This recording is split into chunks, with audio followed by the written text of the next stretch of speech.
Mister Micoli, dagli europei l'abbiamo visto con la Slovacchia all'Aragona, domenica il debutto ad Olbia, come vede questa partita?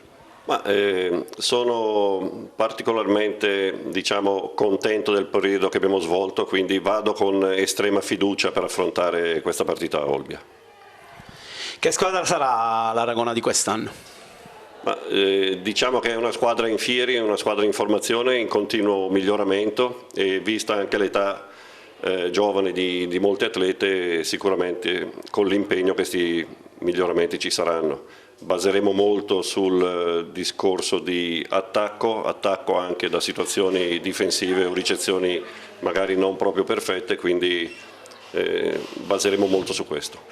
Che soddisfazioni potrà dare questa squadra alla tifoseria? Io penso che la prima soddisfazione, come diceva prima Serena, è quella di far divertire il pubblico. È ovvio che ci vogliono anche i punti per raggiungere la salvezza, quindi penso che l'abbinamento di questi due fattori sia fondamentale.